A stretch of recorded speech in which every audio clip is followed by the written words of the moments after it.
नमस्कार किसान साथियों, आप देख रहे हैं हमारा यूट्यूब चैनल पहचान किसानी। किसान साथियों, आज हम बात करने वाले हैं मक्का की फसल में होने वाले पहले स्प्रे के बारे में। तो किसान भाई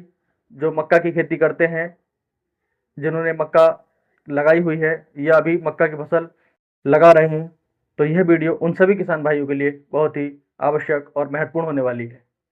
तो कृपया करके वीडियो को अंत तक देखें, क्योंकि इस वीडियो में किसान साथियों मैं आपको बताऊंगा कि मक्का की फसल में पहला स्प्रे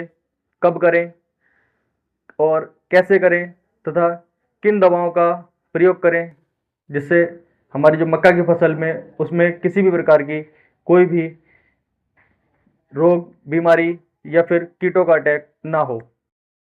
जिससे हमारी जो मक्का की फसल है उसका वृद्धि विकास अच्छा हो। क्योंकि किसान साथियों, यदि मक्का की फसल का शुरुआती वृद्धि विकास अच्छा होगा, तभी उसमें आने वाले समय में जब भुट्टे लगेंगे तो उनका वृद्धि विकास भी अच्छा होगा। तो निश्चित रूप से हमारी जो मक्का की फसल है उसकी पैदावार अच्छी होगी। तो किसान साथियों, सबसे पहले हम बात करने वाले हैं कि मक्का की फसल में पहला स्प्रे कब लगाना चाहिए। तो इसके लिए किसान साथियों मैं आपको बता दूं कि मक्का की फसल में पहला स्प्रे मक्का की बुआई के 15 से 20 दिन बाद लग जाना चाहिए। आप इसे इस तरह से भी देख सकते हैं कि जब आपकी मक्का की फसल 3 से 4 पत्ती की हो जाए तो आपको पहला स्प्रे मक्का की फसल में लगाना चाहिए। कुछ किसान भाई हमारे यह गलती करते हैं कि वो ये सोचते हैं कि अभी तो हमने मक्का की फसल की बुआई की है, अभी पौधे छोटे हैं और अभी हमारे खेत में कोई भी इल्ली का या सुंडी का जो अटैक है वो नहीं हुआ है, तो अभी हम दवाई नहीं लगा रहे, जब अटैक होगा तब लगाएंगे। तो किसान साथियों मैं आपको बता दूं, सबसे बड़ी गलती यही है कि जब अटैक हो जाएगा तब आप दवाई लगाएंगे। क्योंकि किसान साथियों, अटैक होने के बाद कीटों से छुटकारा पाना बहुत मुश्किल हो जाता है, क्योंकि उस समय तक उनकी जो संख्या है वो बहुत तेज़ी से बढ़ती है। और दूसरा, जब कीटों का अटैक फसल में हो जाता है, हम उसके बाद अगर दवाई लगाते हैं तो किसान साथियों जो हल्के टेक्निकल आते हैं, हल्के टेक्निकल से मेरा मतलब है जो सस्ते आते हैं और कम संख्या में जब कीट हों या उनकी प्रारंभिक अवस्था है उस समय पर जो काम करते हैं, वो फिर जब इनकी संख्या अधिक हो जाती है या कीट जब मजबूत हो जाते हैं, स्ट्रांग हो जाते हैं, उस समय फिर ये काम नहीं करते। तो इसके लिए हमारे जो किसान भाई हैं उन्हें फिर महंगे कीटनाशकों का प्रयोग करना पड़ता है और फिर कई बार उन कीटनाशकों को रिपीट करना पड़ता है, यानी फिर से स्प्रे करना पड़ता है, तब जाके फसल बच पाती है। और जब तक फसल बच पाती है तब तक हमारी जो फसल है उसमें काफ़ी नुकसान ये कीट कर चुके होते हैं। इसलिए किसान साथियों मैं आपको बता दूं कि हमें हल्के कीटनाशकों का प्रयोग शुरू में ही कर लेना चाहिए, जिससे आने वाले समय में बहुत ज़्यादा महंगे कीटनाशकों का प्रयोग ना करना पड़े। तो इसके लिए किसान साथियों सबसे पहले नंबर पर जो कीटनाशक मैं आपको बता रहा हूँ उसका टेक्निकल नेम मैं बताऊंगा, क्योंकि यह मार्केट में अलग अलग कंपनियों के अलग अलग नामों से आते हैं। आपको सिर्फ टेक्निकल नेम याद रखना है, जिससे आप मार्केट में जाके यह आसानी से खरीद सकें। तो सबसे पहला जो कीटनाशक है किसान साथियों, यह प्रोफेनोफॉस 40% और साइपरमेथ्रिन 4% आता है।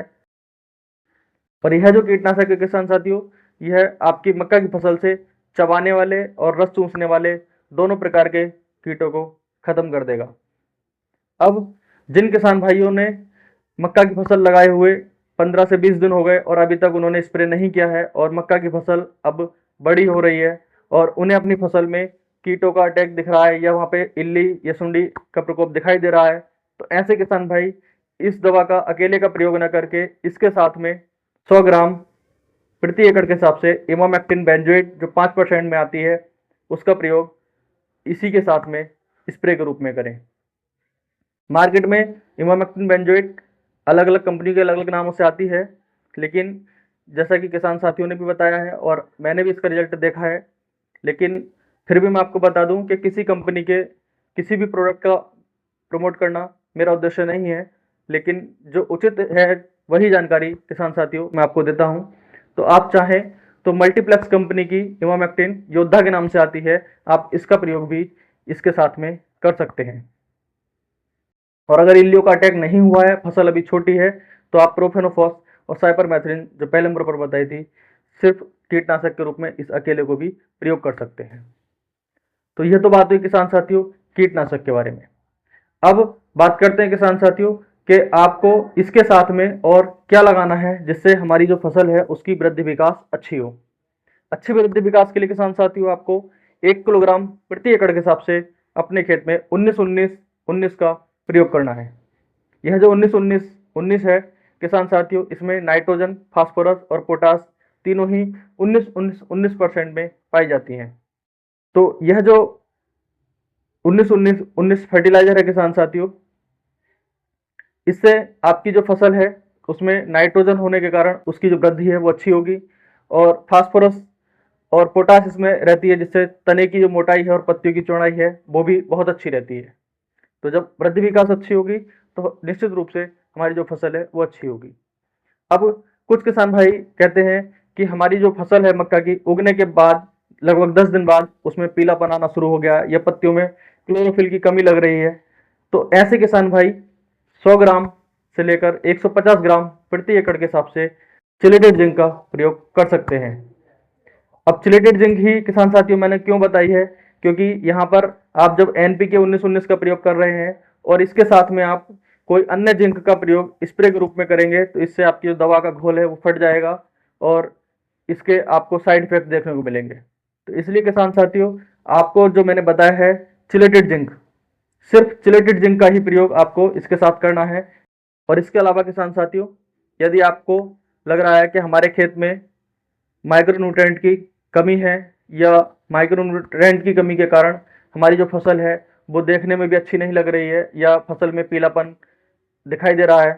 तो ऐसे किसान भाई चिलेटेड जिंक की जगह पर आप ऐसे प्रोडक्ट का भी इस्तेमाल कर सकते हैं जिनमें कई सारे माइक्रोन्यूट्रेंट एक साथ मिक्स मिलते हैं। जैसे अभिमन्यु कंपनी का माइक्रोमैक्स अल्ट्रा आता है जिसमें zinc, ferrous, manganese, copper, boron का एक कॉम्बिनेशन मिलता है, यह पाउडर फॉर्म में आता है।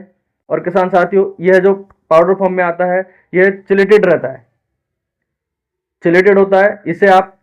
एनपीके के साथ आसानी से मिलाकर स्प्रे कर सकते हैं। और बात करें अगर इसकी डोज की तो किसान साथियों यह आपको 200 से लेके 250 ग्राम प्रति एकड़ तक प्रयोग करना है। तो इसमें कई सारे माइक्रोन्यूट्रेंट होने के कारण किसान साथियों आपकी फसल में जो भी माइक्रोन्यूट्रेंट की कमी होगी वो भी पूर्ति हो जाएगी और आगे तक के लिए अच्छी परफॉर्मेंस फसल की रहेगी क्योंकि उसे माइक्रोन्यूट्रेंट की कमी नहीं होगी। अब बात करते हैं किसान साथियों कि इनके अलावा क्या हम कुछ और भी ऐसा कर सकते हैं जिससे हमारी जो दवाएं हैं उनका रिजल्ट अच्छा मिले और फसल अच्छी हो। तो इसके लिए किसान साथियों सबसे पहले मैं आपको बताऊं कि आपको इस स्प्रे में कोई भी सिलिकॉन बेस्ड स्टिकर का प्रयोग करना है और यह आप किसी भी अच्छी कंपनी का ले सकते हैं, क्योंकि स्टिकर से किसान साथियों हमारी जो दवा है वो पत्तियों पर बहुत अच्छे से फैल जाती है और पौधे के सिस्टम में आसानी से उतर जाती है, जिससे हमारी जो दवा का रिजल्ट है वो और भी अच्छा हो जाता है। और इसके अलावा कुछ ध्यान देने वाली बात यह भी है किसान साथियों कि आप जब स्प्रे करने खेत में जाएं तो ध्यान रखें कि या तो सुबह के समय स्प्रे करें या फिर शाम के समय स्प्रे करें, तेज धूप में यह स्प्रे ना करें। अब अगर बात करें किसान साथियों मेरी राय की, तो मेरी अपनी राय यह है कि आप दोपहर बाद यानी शाम के समय स्प्रे करें तो और भी ज़्यादा अच्छा रिजल्ट आपको मिलेगा। इसके पीछे कारण है किसान साथियों कि अगर आप सुबह में स्प्रे करने जाते हैं तो आप देखेंगे कि मक्का के जो पौधे रहते हैं उसकी गोब में आपको ओस की जो बूंदें रहती हैं वो भरी मिलेंगी। तो जब मक्का की गोब में ओस की बूंदें भरी होंगी तो आप जब दवा का स्प्रे करेंगे तो वो दवा का स्प्रे बाहर ज़्यादा गिरेगा और पौधे के अंदर गोब में या पत्तों पे दवा नहीं रुकेगी क्योंकि वो पहले से ही पानी में भीगी हुई है। और जब आप दोपहर बाद स्प्रे करेंगे तो वो जो ओस की बूंदें हैं वो सूख जाएंगी और जो दवा है वो गोब में आराम से रुक जाएगी और पत्तियों पे भी आराम से रुकेगी, जिसका आपको और भी अच्छा फायदा मिलेगा। क्योंकि मक्का की फसल में जो कीट रहते हैं या इल्ली रहती है वो इसकी गोब में ही ज़्यादातर देखी जाती है क्योंकि वो नाजुक हिस्से को सबसे पहले खाती है। किसान भाई जब स्प्रे करने जाएं तो इस बात का ध्यान रखें कि आपको जो स्प्रे मशीन की नोजल आप हाथ से पकड़ के चलाते हैं उसको किसान साथियों आपको पौधे के ऊपर रखना है, जिससे जो स्प्रे मशीन से दवा निकले वो सीधी पौधे के गोब में गिरे। जब दवा पौधे के गोब में गिरेगी तो यह दवा का जो रिजल्ट है वो और भी बढ़ जाएगा, क्योंकि इससे दवा पौधे में रुकेगी और कीटों को बहुत ही आसानी से मार देगी। और अब इसके लिए सबसे ज़रूरी बात किसान साथियों मैं आपको बता दूं कि आपको 150 से 200 लीटर पानी प्रति एकड़ के हिसाब से प्रयोग करना है। तो उम्मीद करता हूं किसान साथियों कि मेरे द्वारा मक्का की फसल में पहले स्प्रे के रूप में आपको किन किन दवाओं का कब और कितनी मात्रा में और कैसे प्रयोग करना है, यह सभी जानकारी आपको अच्छे से समझ आ गई होगी। और यदि जानकारी अच्छी लगी हो तो वीडियो को लाइक करें, शेयर करें और हमारे चैनल पहचान किसानी पर यदि पहली बार आए हैं तो हमारे चैनल को सब्सक्राइब करें। धन्यवाद।